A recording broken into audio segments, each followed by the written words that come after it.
So we welcome in from PFF data scientist Eric Eager. What is going on, Eric? Hey, Matthew, is that Adam Thielen injury not just the most Vikings-ist thing ever? Classic. In practice, of course. But yeah, I know. And Stephon Diggs also getting sick this week and missing 2 days of practice. Not great, Bob. Not too good here for the Vikings. And Eric, tell me, is there any sort of number backing or anything like that to tell us how much of a challenge it is to go to New Orleans and win in a crazy, crazy atmosphere in a very physical game that went into overtime? Even if it's one extra drive, it's still, I think Kyle Rudolph said 79 offensive plays that they ended up having. And then you got to get back in the plane, go out to San Francisco and play a team that's been waiting for you. How tough is that?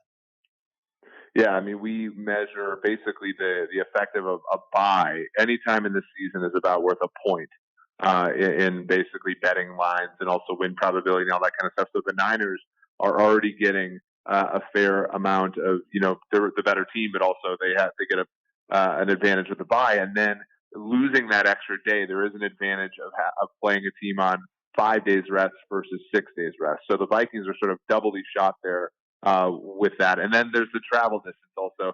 Now they're not going from West Coast to East Coast and playing at 10 a.m. their time, but there is an effect of traveling as far as they're going to have to travel this weekend. So and then we also there is also basically a load factor too. If you play a lot, there was the one game where the Rams had to play like 100 snaps against Tampa Bay, and then they went on the road to play Seattle on Thursday night. That does have an effect as well. So the Vikings are behind the eight ball a little bit this week, and so they're going to really need a pretty much the same effort that they got against New Orleans. So I've been looking a lot at Jimmy Garoppolo's statistics, trying to find where he might be different from Kirk Cousins, what the weaknesses might be.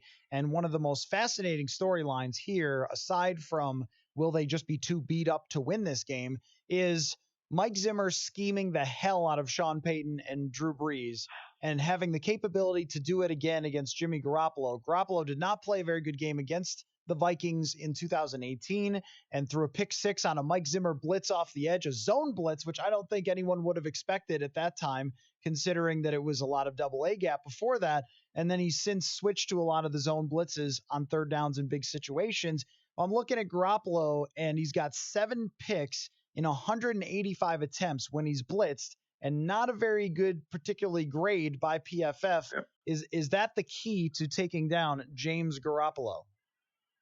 Yeah, and unfortunately, the Vikings had to use the really, I think, brilliant move of taking their 2 young defensive ends, Adedebo and Weatherly, and play them on the outside, Griffin and Hunter on the inside against Brees, because one of the things that's underrated is that Weston Richburg is the center for San Francisco has been out, and in the past few weeks they've really had difficulties with good interior players, and so I think the Vikings, they'd be stupid not to do the same thing on third and long, because Garoppolo struggles with interior pressure, and Hunter and Griffin. I mean, the spin move that Griffin put on, I can't remember which guard it was the other day, was just amazing. And so hopefully, if you're a Vikings fan, that'll be deployed similarly on Saturday. But the other thing about Garoppolo, which is interesting, is he is the only starting quarterback in the NFL this season with a lower average depth of target than Drew Brees. We think of their offense as explosive, and they are, but they're explosive after the ball gets out of the hands of Jimmy G, whereas Vikings are explosive in many ways because Cousins has a really good arm and he's really accurate down the field. If you can get to Garoppolo and make him less efficient, less accurate underneath, then the yards after the catch don't happen. And luckily for the Vikings, beat up as they are defensively, they do one thing really well, and that's tackle. And so I think they do match up defensively pretty well with the Niners. Okay, we can move forward this conversation just a second, but Jonathan has demanded for us to guess Jimmy Garoppolo's middle name. Do you have it over there? Do you have his middle name? You look it up. Yep. We'll guess. I'm going to guess Jimmy Allen Garoppolo. What's your guess, Eric? See, I think you got to go with the long one. I think it's like Jimmy Ebenezer Garoppolo. Okay, yeah, no, that's right. Like a multi-syllable. What is it? It's Richard. Yeah. Richard. No. Okay. That's underwhelming. Yeah. Sounds like a guy from like Northern Illinois or wherever he went to college. How different Eastern Illinois. How different is Jimmy Garoppolo from Kirk Cousins? I think Kirk is more talented, and they're in that similar cluster where if you build a great offense around them, you can be successful, and if you build a bad offense around them, you can't be successful. But I think Kirk Cousins is in maybe one class higher than Jimmy G, just because of his arm talent, his accuracy down the field. I think they're both bad when they can't like hit their back foot and throw, and they're both sort of in that category. But I think when you look at downfield accuracy, I give the nod to Cousins. So I want to mention something on the defensive side here that could be key, which is, I mean, Jimmy Garoppolo throws picks. And when you look at all the safeties in the NFL, Anthony Harris, top of the league in picks, and also top of the league in pro football focus grade, second in the NFL by just zero 0.3 to Justin Simmons of the Denver Broncos, and even Yep. ahead by just percentage points over Harrison Smith. Anthony Harris, Eric, I mean, is he the most underappreciated, underrated, undertalked about star in the league? And it's not just this year, but he was at the top of the PFF grades last year as well.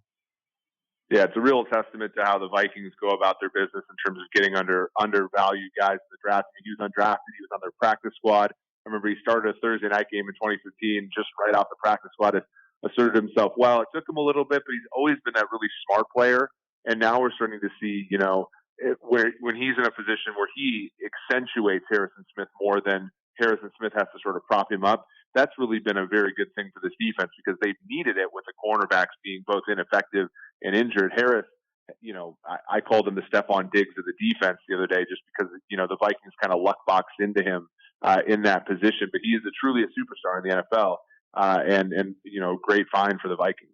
What does it say about a guy when they can consistently get interceptions? Because nobody throws interceptions anymore. And yet, this is a guy who had a bunch of picks last year when he was just filling in and taking the spot. So they bring him back. And then this year, he picks off Aaron Rodgers on not a ball that's tipped by a receiver's finger or something, but he undercuts a route and makes a great play. And then Drew Brees throws a deep bomb. He jumps up and gets it like he's mossing the receiver. I mean, Yep. is that a repeatable skill? Because it seems like with him that it is. Yeah, and I think for him it's probably repeatable just because Harrison Smith does so many things where I still think he's probably the key, right? Where the quarterback is keying off of him, and so Smith can come in Harris can come in and make the play on the football because quarterbacks aren't going away from him, right? But traditionally, when you see a cornerback have a ton of success, it's sort of non-Diosmo one. They just don't throw the ball to his side of the field for an entire year. Or with safeties, they don't throw the ball to the deep middle like with Earl Thomas in Seattle. But right now, when you have that pair between Smith and Harris, I think it is repeatable because Harris is going to be that guy that comes up and sort of like is in tandem to bait the quarterback into throws that'll result in turnovers. Well, you mentioned it. It truly is remarkable how many guys on this team were fifth round picks, seventh round picks, undrafted players who become huge, huge parts of the offense or defense. And I think that that is the scouting staff picking them out, but also being able to develop them as well. Do we see? I mean, is this that unique? I think it is. Like, I don't think that there are teams with this many, not just okay players, but really good players that are not particularly high draft picks. But maybe it's just because I see the Vikings all the time. Is that unusual? It is well, and I showed you how their wars stacked up, and it's really interesting how most teams it's pretty it falls off after they pick their first round guy, he ends up being okay, and then it sort of falls off. But with Minnesota, it's very like uniform, right? They get to Daniil Hunters in the third round, who's a bona fide superstar. They get Diggs in the fifth round. They get undrafted players, and some of their first round picks like Laquan Treadwell and Mike Hughes and so on haven't actually lived up to it. So no, I think the Vikings are very good at player evaluation front to back, and then but their positive variants or the players that they've lucked out on have been in the later rounds, and the players that they've kind of not lucked out on have been the early round players like Treadwell, who was a consensus top 25 pick when they took him, but ended up not being particularly good. Talking with Eric Eager of Pro Football Focus, yeah, a scratch in the playoff game the other day, by the way, and they threw to Alexander Hollins instead. Let's talk about that offense and what Kirk Cousins was able to do was impressive. But tell me if it's a hot take or not to say that Kirk Cousins has to be even better to win this next game.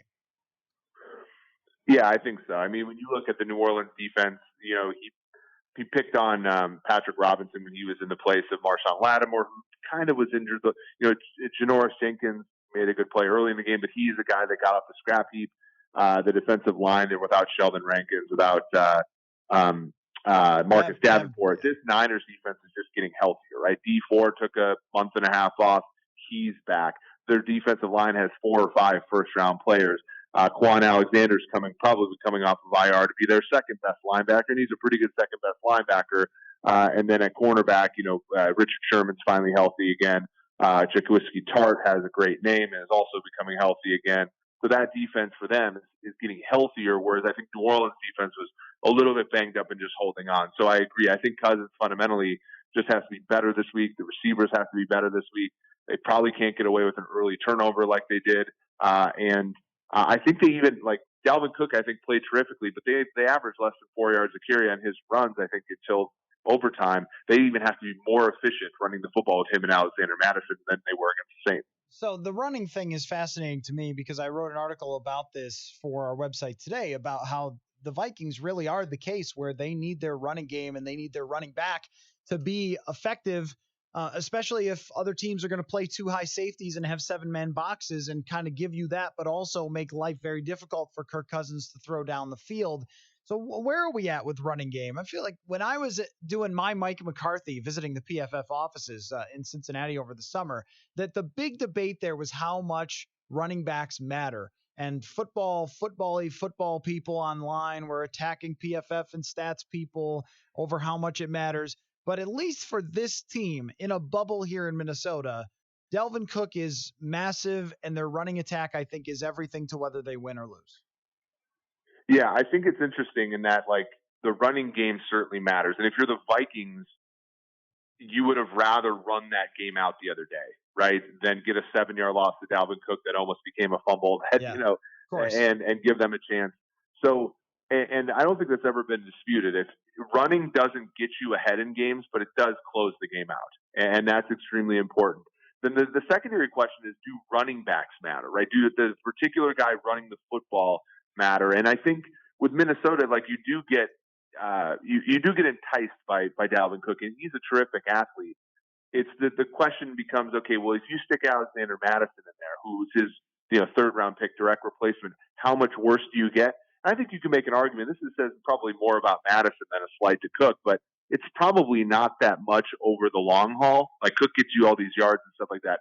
And then the question becomes, okay, can Dalvin Cook repeat what he did in 2019 and 2020? And that's really where you get to the point where running backs really aren't as valuable. But in the here and now, in this one particular game, I look at this game and I think if I was running a team, I'd rather have Dalvin Cook than some random guy in the 4th round. So it's kind of messy, but I still stand on the side of you need to be able to run the ball at the end of games, and it's better to have a really talented running back than a not really talented one. But I'm not going to invest a ton of money or draft capital in one of those guys. Yeah, I understand. It really is sort of 2 different conversations. How does it matter to this weekend's game what Dalvin Cook does?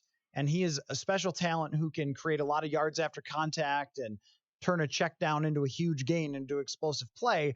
But would other people be able to do it at close enough of a level to pay? That's going to be a conversation that we end up having I'm not sure how long, depending. Maybe we'll just call it March for now, I guess.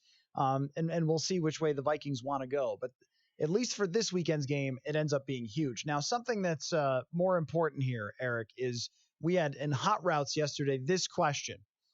I need you to pick an all-time offense for the 49ers that does not include Steve Young, Joe Montana, Jerry Rice, or Terrell Owens.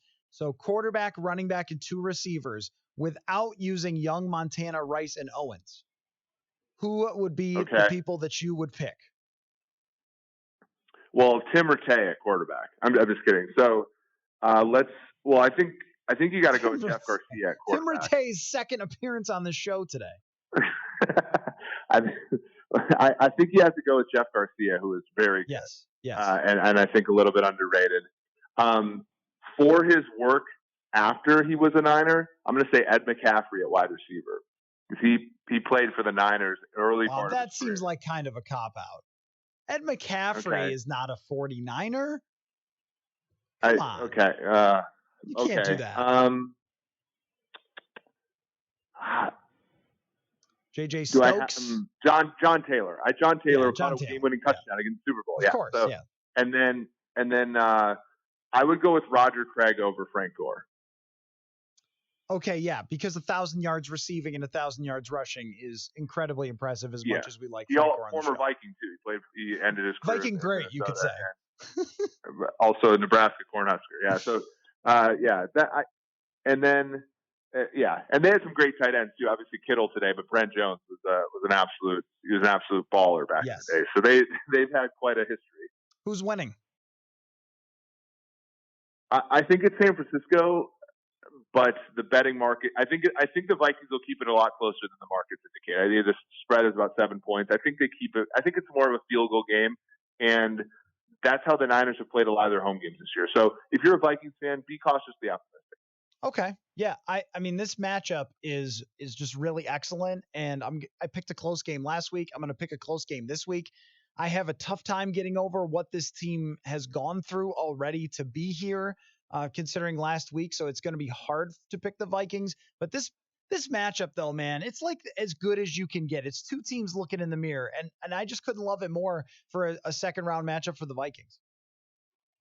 Absolutely. I mean, let's put it this way: I'm a lot more optimistic about Minnesota this week than I was last week when they were, 8.5 win underdogs, and Drew Brees was considered the quarterback of the best team in the NFC and all that kind of stuff.